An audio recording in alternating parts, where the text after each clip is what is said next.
El número 314 del Himnario Bautista es un canto espiritual titulado Dios, yo quiero ser cristiano. Es una oración que continúa diciendo, Dios, yo quiero ser más santo. Yo quiero ser más limpio. Quiero amarte siempre de corazón. Es una oración que como cristianos debemos hacer continua y cotidianamente. Y yo les invito a que lo hagamos cantando.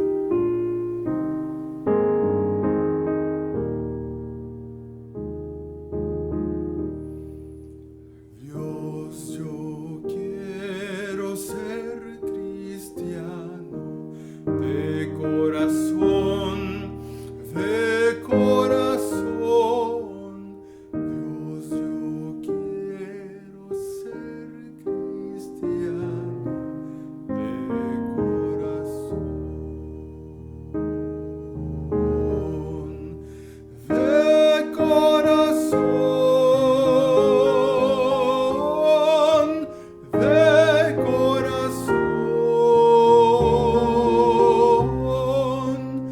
Dios, yo quiero ser cristiano de corazón. Dios, yo quiero ser más santo de corazón, de corazón. Dios, yo quiero ser más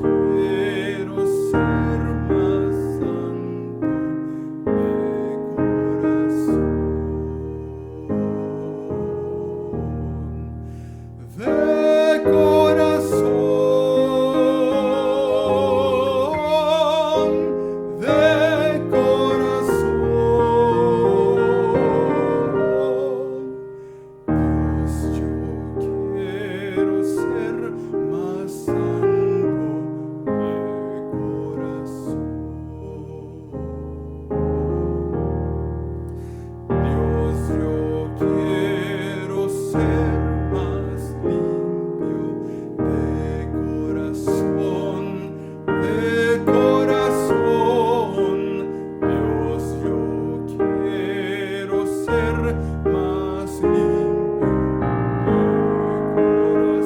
Dios, yo quiero ser más limpio de corazón, de corazón. Dios, yo quiero ser más limpio de corazón. Dios, yo quiero amarte siempre de corazón, de corazón. Dios, yo quiero amarte siempre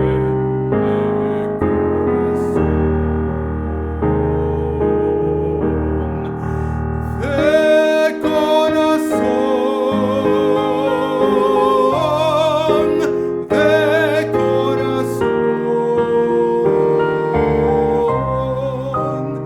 de corazón. Dios, yo quiero amarte siempre de corazón.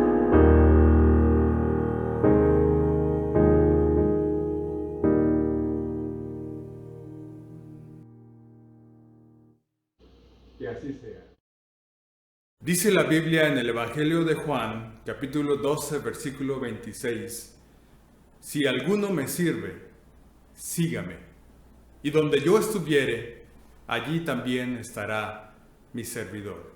Son palabras de nuestro Señor Jesucristo, que en este himno número 342 es también llamado amigo. Jesús, amigo y Salvador.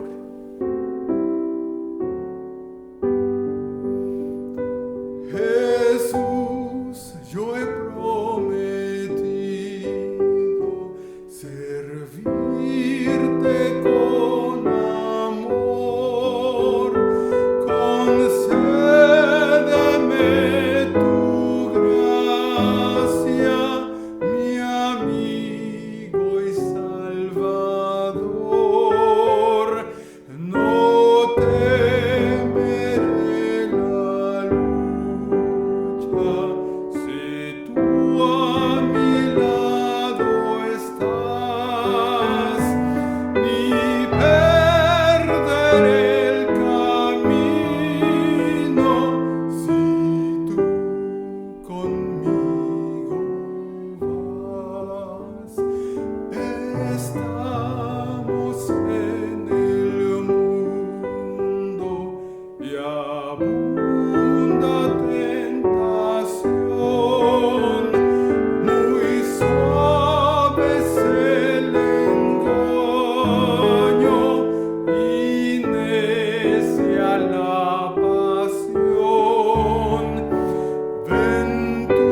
vaya veloz, concédeme que oiga, Jesús, tu clara voz. Anímame si dudo, inspírame también, repréndeme si temo, en todo hacer el bien. Jesús, tú has prometido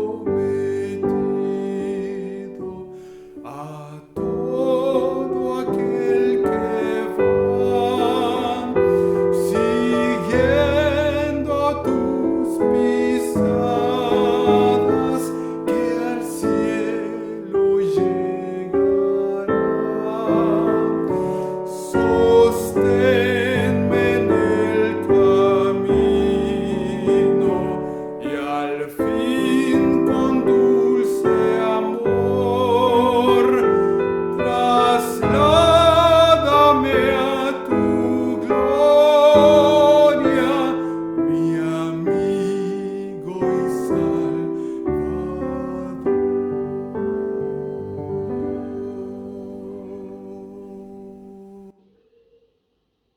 Amén. Buenas tardes, hermanos. Estamos aquí en este culto de la noche. Lo he tenido que grabar antes de ir a la convención, pero la palabra de Dios está vigente antes y después de las convenciones. Y aunque no hubiera convenciones, ¿verdad? Eso nada tiene que ver. Y nos toca hoy revisar un pasaje en el capítulo 5 de Eclesiastés. Ustedes recuerdan a Salomón, el rey, escribió el libro del Eclesiastés. Y el Eclesiastés es el maestro que habla en la congregación, que enseña y que guía. La palabra Eclesiastés se puede decir que es el líder de una iglesia. El Eclesiastés, pues, es un pastor. Y este libro de Eclesiastés destaca porque Salomón lo escribió casi al final de su vida, ya muy viejo, y hace una comparación de cuánta vanidad hay en todas las actividades humanas, desde gobernar hasta divertirse o investigar ciencia o cualquier cosa que el hombre puede hacer es vanidad. Y en esa vanidad es como perder el tiempo, es como algo que se va a llevar el viento de todas maneras al final de la vida. Pero en este pasaje o en este libro de Eclesiastés, donde la mayoría de los capítulos habla de la vanidad de la vida, hay capítulos como el 5 y como el 12, en el que toma mucha seriedad Salomón y habla de cosas que sí valen la pena, que sí tienen que cuidarse y mucho en lo que hacemos, porque valen la pena. Y esto viene aquí en el capítulo 5, habla de la adoración, de la atención que debemos poner a la palabra de Dios y de los votos que debemos ofrecer a Dios como una respuesta nuestra a todas las bondades que Dios nos da. Así que pongan atención de este capítulo 5 de Eclesiastés, que dice así: cuando fueres a la casa de Dios, guarda tu pie y acércate más para oír que para ofrecer el sacrificio de los necios, porque no saben que hacen mal. No te des prisa con tu boca ni con tu corazón se apresure a proferir palabra delante de Dios, porque Dios está en el cielo y tú estás en la tierra, por tanto sean pocas tus palabras. Porque de la mucha ocupación viene el sueño y de la multitud de las palabras la voz del necio. Cuando a Dios haces una promesa, no tardes en cumplirla, porque Él no se complace de los insensatos. Cumple lo que prometes. Mejor es que no prometas, y no que prometas y no cumplas. No dejes que tu boca te haga pecar, ni digas delante del ángel, fue ignorancia, porque ¿harás que Dios se enoje a causa de tu voz y que destruya la obra de tus manos? Donde abundan los sueños, también abundan las vanidades. Y en las muchas palabras hay vanidad, pero tú teme a Dios. Este es el pasaje que vamos a tomar como base. Y debemos entender esto, ¿verdad? Cuando vayas a la casa de Dios, acércate más para oír. Es un consejo que hemos escuchado desde pequeños, yo creo que nos sabemos de memoria este versículo como uno de los importantes en Eclesiastés. Cuando vayas a la casa de Dios, acércate más para oír. Porque hay hermanos que llegan a la casa de Dios y no se acercan, sino que se quedan mero atrás. Y si hubiera una banca más atrás de la pared, se pondrían en la banca atrás de la pared. Por eso no hemos puesto bancas atrás de la pared, porque se irían hermanos para atrás. Es una costumbre muy bautista. Yo he ido a muchas reuniones bautistas en el mundo y casi siempre primero se llena lo de atrás y luego se va llenando para adelante. Es algo increíble. No pasa así en el fútbol o en el circo o en cualquier otra, en que la gente quisiera los primeros lugares. Y los primeros lugares cuestan mucho. Y en el box, los que tienen más dinero están mero adelante y están con la nariz en la lona esperando ver un trancazo. Es increíble que mejor estos idólatras se acerquen tanto al motivo de su idolatría. Y los cristianos nos alejemos para estar allá atrás, así. Más atrás todavía. Porque como que no queremos oír. Y dice la Biblia, acércate más para oír que para ofrecer el sacrificio de los incrédulos. En los templos hay mucha contaminación acústica y más en nuestro templo de la primera iglesia bautista de Monterrey. Hay sonidos que compiten con la palabra, que compiten con la voz del predicador. El tráfico de los vehículos, los camiones que pasan, las sirenas, la publicidad de quesos y cosas, los ventiladores que usamos para mover el aire, los aires lavados, son ruidos que compiten con el sonido de la palabra. Y mientras más lejos estemos, menos bien se oye. Yo he estado en el templo y me he sentado atrás o he estado atrás mientras paso y veo cómo atrás se oye poco lo que está diciendo el que dirige y sí se oyen los otros ruidos. Cuando empezaba la pandemia, que todos tenían temor de reunirse, me habló una familia porque había muerto la mamá, una mujer muy fiel. Y no quiero decir quién es esa hermana tan fiel, porque luego van a ubicar a los hijos que dijeron estas palabras. Dijeron, hermano, nosotros nos gusta mucho ir a la primera y escuchar los sermones, son muy bíblicos, muy profundos, de mucha enseñanza. Y no lo digo por ustedes, sino por los pastores que ha habido. Siempre ha habido buena enseñanza en la primera iglesia. Pero, hermano, cuando llegamos y no hay lugares más que atrás, estamos escuchando comentarios, pláticas de hermanos. Y algunos hasta criticando al pastor, o hablando mal de la iglesia. Y nosotros se oye poco el que predica y se oye mucho los comentarios alrededor. Le dije, ¿en serio, hermano? Yo desde adelante veo a todos calladitos y atentos. Los veo hasta bonitos. ¿Y usted ha escuchado esos comentarios? Sí, hermano. No. Cuando podemos, vamos hasta ver adelante, porque nos molesta que alguien esté hablando durante el sermón y esté hablando cosas malas, y esté hablando cosas malas contra el pastor o contra la enseñanza de la iglesia. Entonces dije, caramba, por eso dijo Eclesiastés, o sea, Salomón, cuando vayas a la casa de Dios, acércate más para oír que para ofrecer el sacrificio de los incrédulos. Ahora, hay muchos mensajes que se pueden escuchar en el templo, no solo malos comentarios y pláticas vanas que a veces hay alrededor de nosotros, sino hay saludos. Tú llegas, te sientas y el hermano de al lado dice, bueno, ¿cómo está? No lo había visto, ¿dónde andaba? Qué milagro. Y cosas así mientras ya está empezando el culto. Se escuchan saludos, conversaciones de hermanos, y luego se oyen alguien que está hablando por teléfono o viendo algo en el teléfono. Y eso pasa en nuestra iglesia y en muchas. Así que vale más acercarse a la plataforma, al púlpito, hasta estar seguro de que vamos a escuchar todo lo que se dice. Cuando mis hijos crecían, nosotros íbamos mucho a las grandes conferencias de los cursos del hogar educador y cosas así, conferencias en inglés, muchas de ellas. E íbamos. Y nosotros hablábamos medio inglés o menos de medio inglés. Y sin embargo, cuando yo me sentaba adelante y podía ver los labios del predicador y sus ademanes, le entendía mucho más que si me sentara mero atrás, aunque se oyera. Porque es importante acercarse para escuchar bien. No solo hay que escuchar la voz, hay que ver los labios, hay que ver las miradas, hay que ver los ademanes, porque todo esto nos comunica. Y la palabra de Dios es importante para las decisiones que vamos a tomar. Mientras más atrás se siente alguien, más comentarios negativos va a escuchar.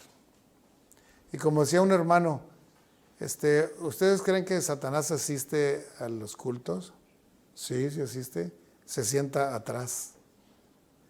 Diciendo, aguas, porque se siente atrás va a escuchar la voz de Satanás. La va a escuchar ni modo.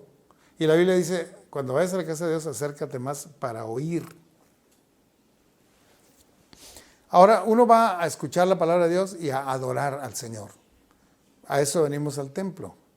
Y también a saludar a otros y cosas así, a cantar. Pero las dos principales cosas son escuchar la voz de Dios y adorarle. Y eso requiere de seriedad, requiere meditación, requiere reverencia, requiere estar dispuestos a oír. Más que hablar, estar buscando escuchar la voluntad de Dios más que compartir mi voluntad. Porque yo he escuchado hermanos, muy, muy buenos hermanos, muy sinceros hermanos, que cuando se les pide su opinión en la escuela bíblica dominical, bueno, ¿qué piensa usted de los hermanos de las faldas? Pues mire, yo siempre he dicho que eso no está bien. Yo siempre he pensado que así no es. Y cuando alguien dice eso, no está escuchando la voz de Dios, está diciendo su propia opinión. Y créanme que no venimos a escuchar las opiniones, a ver qué piensan los demás. Porque lo que pensemos está mal, a menos de que esté exactamente de acuerdo con la palabra de Dios. Me decía el arquitecto Benavides en una entrevista que nos hizo varios pastores en su gustado programa Cambios, dijo, Pastor Pacot, dígame qué piensan los bautistas acerca del gobierno que tenemos. Eso me preguntó, y para él era una pregunta importante que le iba a interesar al público, que le iba a interesar a todos. Le dije, realmente lo que piensen los bautistas o no piensen, no tiene importancia, así como lo que yo pienso o lo que usted piense. ¿Qué piensa Dios de esto? ¿Qué piensa Dios de la actitud de los mexicanos? ¿Qué piensa Dios? Eso sí es importante. Es trascendente, es eternal. Lo que diga Dios es importantísimo. Lo que diga yo, no.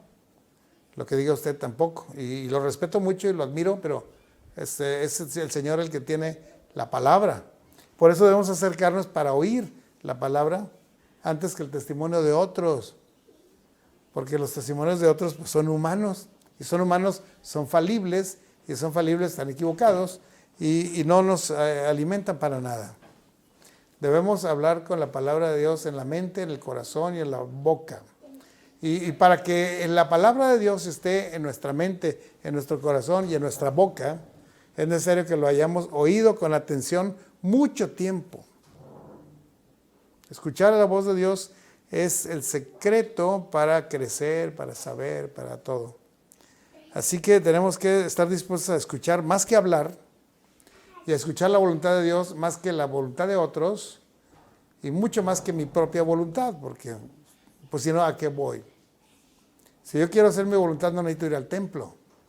Hago mi voluntad todos los días y ya. Pero venimos al templo para escuchar la buena voluntad de Dios, agradable y perfecta, y a obedecerla, a aprenderla, a enseñarla, a compartirla. Es la voluntad de Dios, es la palabra de Dios.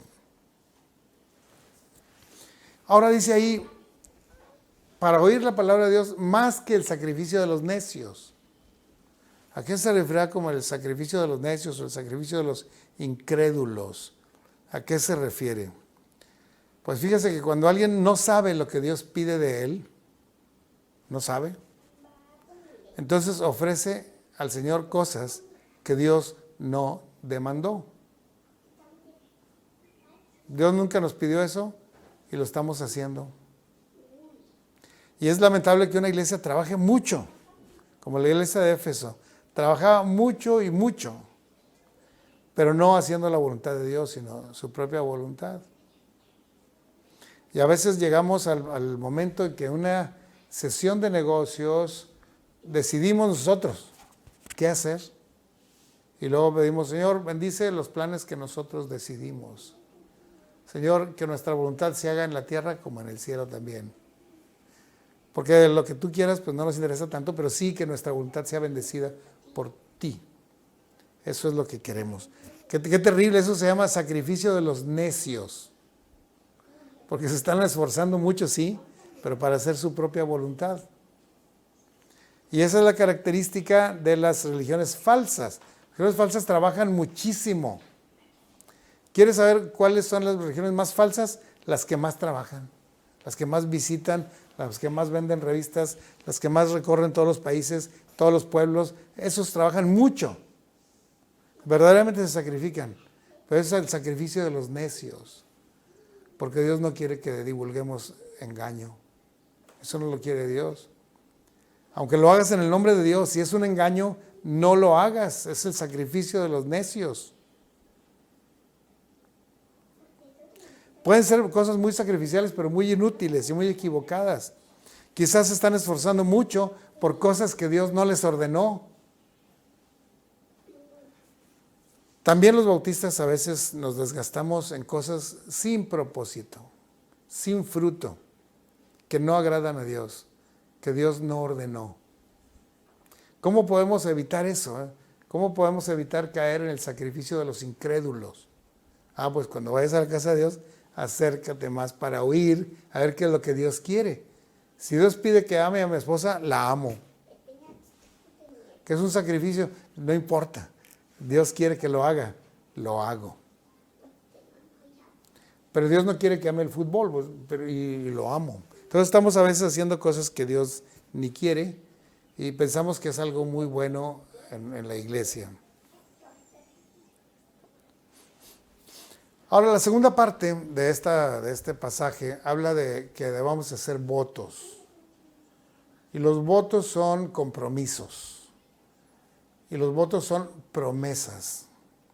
Son cosas que nosotros vamos a decirle a Dios, ofrecerle a Dios, prometerle a Dios, en respuesta a todas las bendiciones que Él nos ha dado.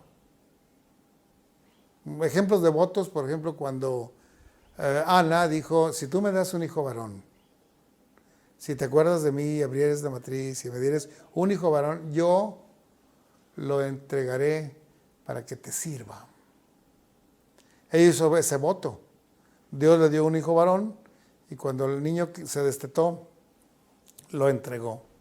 Hizo un voto, hizo una promesa y la cumplió. Ana. Es generalmente una respuesta de gratitud a todas las bendiciones que Dios nos da.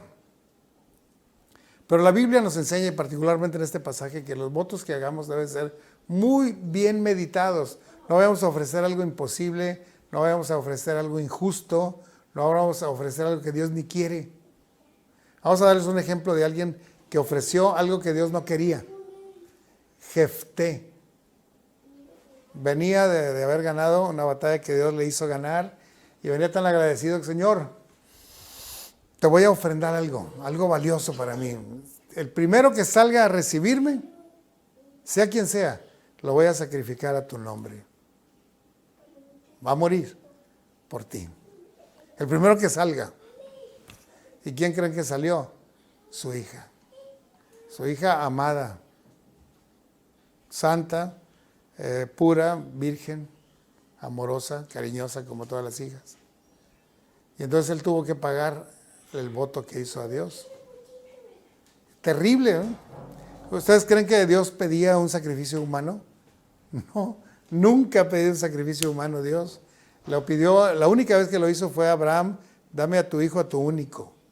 Y cuando ya lo iba a hacer, viendo la obediencia de Abraham, lo detuvo. Detente, no le hagas daño al muchacho, porque Dios no quiere sacrificios humanos. Jefté se tuvo que sacrificar a su hija porque hizo un voto injusto. Debemos prometer al Señor cosas justas, cosas que Él pide. Dice, Señor, he entendido que tú pides esto, te lo prometo. Una vez que termine mi carrera, yo voy a dedicarme a esto. Ok, el Señor lo pidió, hazlo. Un voto justo es lo que el Señor pide. Y porque dice, si no sea que te des cuenta que estuvo mal y al final no lo cumplas. Pero Dios no se complace de los insensatos. Que diga, no, pues, si no le cumples un voto, estás fallándole a Dios. Así que debemos tener mucho cuidado en lo que le ofrecemos al Señor. Vale más, dice la Biblia, que mejor no prometas. A que prometas algo malo y luego no cumplas. Pero lo mejor de todo es prometer y cumplir. Eso es lo mejor de todo. Dice ahí el Salmo 76:11. Prometed y pagad a Jehová vuestro Dios, todos los que están alrededor de él, traigan ofrendas al temible. Así que, hermanos, en una conclusión, venimos a la casa de Dios para escuchar la voz de Dios, primero que nada, y quizás es lo único importante que vamos a hacer al templo. Si no nos acercamos lo suficiente, vamos a escuchar otras voces. Y esas otras voces van a ser engañosas, van a ser conflictivas, van a ser de chisme, o nos van a motivar a hacer cosas que Dios ni había pedido que hagamos. Es triste que así pase. Entonces debemos llegar a conocer cuál es la voluntad de Dios agradable y perfecta, aprenderle a nuestro corazón y entonces hacer un compromiso con el Señor. Tú me has pedido que haga esto, te prometo que lo voy a hacer. Y entonces cumplir al Señor nuestros votos. Esta es una verdadera adoración. Es algo que Dios quiere que hagamos. Vamos a despedirnos en oración. Señor, gracias por tu palabra. Ayúdanos a ser más atentos a tu voluntad, a lo que nos dices, a lo que nos enseñas. Y entonces ser obedientes, y entonces hacer voto, y entonces cumplir nuestros votos. Bendice a la iglesia en todos sus menesteres, en todos sus ministerios, en todos sus departamentos. Quisiéramos que en cada una de las acciones de la iglesia esté tu voluntad encima de todo, para bendición de otros y de nosotros mismos, para gloria de tu nombre. Lo pedimos en el nombre de Jesús, nuestro Señor y Salvador. Amén. Dios les bendiga, hermanos. Marta y María, discípulas del Señor Jesús, recibieron su visita justo en uno de los momentos más difíciles de sus vidas, cuando su hermano Lázaro había muerto.